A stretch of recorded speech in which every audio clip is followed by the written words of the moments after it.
What's part three? So this is where we talk about how you go from one to many. Oh boy. Okay. How do you expand from one outlet or one business to many businesses doing the same thing? And not just in one city or in one country, but in multiple countries.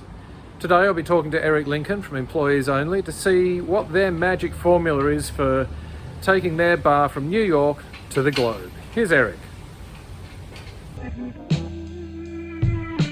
So my big question about chains like EO, and I see it with other people that do the same thing. So I share my office with a guy that used to own, Jamie's Italian in Australia, and he had Cargo Bar and a whole lot of other really cool bars all around Sydney. But his thing was he was local. You know, he was getting economies of scale in the market because he was using the same suppliers across all his properties and things like that. Yeah. When you go global, you don't get that. So No. and he could share his stuff. You know, where we work now is his old offices for the whole business. He broke it all up a while ago and changed things around. But he used to have this whole office of people, and they did all the HR, the payroll, they did all the land tax, the accounting, ordering, purchasing, all from one place.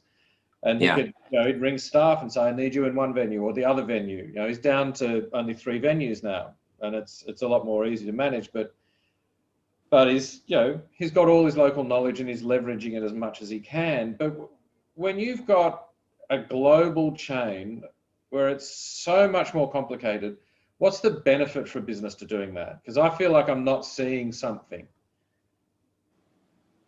Well, again, it goes to the group. We're explorers, and we're citizens of the world. And I feel like being in one market is great, and those aspects for sure. You can lock down all the same purveyors, maybe get a better deal. But you're also limiting yourself, and I feel like it all really started from our love to travel. I'm a huge component of, if you have time off, obviously right now it's a lot of constraints, but prior to all this, like, if you have time off, you should be traveling. You should be looking at different cultures and exploring those worlds. The beauty of branding, taking the brand outside of where we originally started in New York, and being the first outpost was in Singapore, was changing our brand while keeping the ethos of our brand and learning to fit into a different culture. And I think it's not always easy. It was definitely one of the hardest things we did, but I'm so proud of it. And I think when you stay within one market, if you got 4 places in New York, which a lot of people do, and they're very successful at it, you're not gonna garner that extra experience. You're not gonna bring that different component that you're doing maybe in Singapore while you're operating almost the same way, but obviously respecting the culture that you're within. And obviously New York and Singapore are very different. And I think it's only strengthened our brand now that we're in Sydney, and we've got Los Angeles is very different than New York. So I think there's pros to both, but for us, we're not ones to sit stagnant. We saw it as, this is what we've got to do. And even if it didn't make sense on paper at the time, I'm so proud of what we've done. And we look to expand, obviously, in the future when things clean up a little bit, to keep growing. So does this go back? Last time we talked, you said we finished off on the note that complacency kills businesses. So is this really how you fight complacency? Yeah. I'm a person that I don't want to be bored.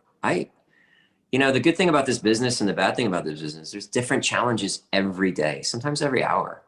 And obviously it's been really rough the last year, and those are complete different challenges. But yeah, I don't want to, it'd be nice. It'd be a lot easier, as you said in the beginning of this question, to just, take a stroll to the other 4 properties, take a walk or take your car. But I don't mind getting on that I get excited when I have to get on that 19-hour flight to Singapore. I miss it. I miss it a lot. And I miss having that, like I said, you bring different things from different cultures. And the only way to do that is explore different cultures. You know, listen, New York is different, it has different neighborhoods, but it's not that different from Soho to Tribeca. You're not going to pick up too much if you've got an operation from here to there. And I think for us, it just wasn't exciting or something we looked into to doing another employees only in the same part of New York State, you know, in New York or Manhattan. Even in Brooklyn, we've had so many opportunities. Oh, do one in Brooklyn. It's far enough away. It just didn't excite us. I'm not saying it wouldn't have worked out. You know, there's a great restaurant and bar community in Brooklyn, and so much now that some people don't even leave Brooklyn anymore because they don't need to. There's so many great choices over there. But it just, like you said, it just wasn't for us. Complacency, going the straight and narrow path is just not for us. That's why I love this business. It's why I'm a lifer in this business. And that's why I got into this business, because it's not this narrow path that you have to always choose. You know, when I was in a corporate world, it was black and white. This is the grayest business of all of them. There is nothing black and white about this business. And if you're running it black and white, you're going to go out of business. Okay, so the next question then is, how do you do it? I mean, you're going to Singapore or Sydney or somewhere. Where do you find investors? Who trains the staff? What about all the licensing and compliance and just all that stuff? How do you do that? Great partners, number one. Great lawyers. You got to have great lawyers. We have a great legal team behind us. And you know, willingness. Again, Igor loved traveling to Asia. He would take a month off every year because he would work every day, and that would be his thing. The agreement with the partners, Igor's going to go to Asia, and just fell in love with the culture over there. And I love traveling as well, and so does Dushan and some of our other people that are involved. It's having great partners. My girl is so supportive, great family members. It's about that. And again, just being excited about it. If it becomes something that you're not excited about, then you're in the wrong industry. I wake up every day just as excited to be in this industry as I was the first. Obviously, there's different challenges and there's harder days than some, but I love the energy of this place. It never gets old. Going to see those other locations, going to see the other staff members. I miss those staff members. You know, we've become friends, and it's with social media, it's a lot easier to communicate with people, keep up on those places. Obviously, in this day and time, that's the only way to do it. But yeah, I think, how do we do it? Just sheer will. We're not people to sit around. If you think you're going to get in this business and not work your tail off, then do not get in this business. It never slows down. It's always something different, but that's what's so exciting about it. I love it. I love the passion of the guests that we have come in there that enjoy the product that we're putting out in the service. I love our staff members. And it just, to me, this has been a really rough year, but I'm excited about what the future brings for this industry. We're not going to slow down. What's been proven, at least to get a little bit off the question you asked, what's been proven from COVID-19 is the need for this industry. People were mortified that they couldn't go to a restaurant or to a bar. And I know that we did the right thing by putting all these safety precautions in, but the desire is there. And when things kind of get back to normal, people are going to be out and about and excited to be in their favorite venue, and hopefully one of ours. So I've seen this in Brisbane and Sydney just over the last few months, where we've now got very few restrictions on us at all. We don't even shopkeepers aren't wearing masks, and I think hospitality staff took masks off this week. People are just itching to go out. Some of the venues, although their revenue's not up to where it should be, they're having days which are their best days in years, like the best Saturday in years or the best Thursday in years. And you can see it, you know, it's hard to get into restaurants because they've got to space the tables out. So no one's got as many tables. So you've got to book. You know, normally in Sydney, you can go, a lot of restaurants here will book half the restaurant and keep half the restaurant for walk-ins. or you can book, but you can book 2 weeks ahead, you're fine. But no, 6 weeks out now.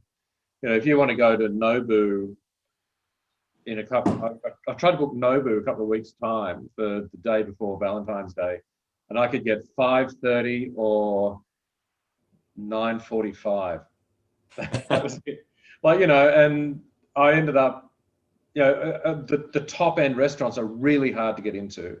Yeah. Smaller venues are turning people away at the door because they just don't have the space anymore because they've got fewer tables. People are really wanting to go out. They want the interaction. They want to go and talk to someone who they're not living with. You know, they want to go and eat something they haven't cooked, or, you know, taste something they haven't smelled cooking in their house. Right. And even just, you go to the park and there are crowds of people just standing talking in the park because they can. There seems to be a real thirst. I get a sense that there's going to be a slingshot effect where everyone who's survived this is going to come back stronger because they've got through it, they're more resilient, they've learned the lessons, and then all of a sudden business is flooding in. Yeah, I think it goes back to what we talked about earlier. It's about pivoting. You've learned now that you can operate a different way. So don't forget those lessons learned. You can operate on a smaller scale, you know, financially.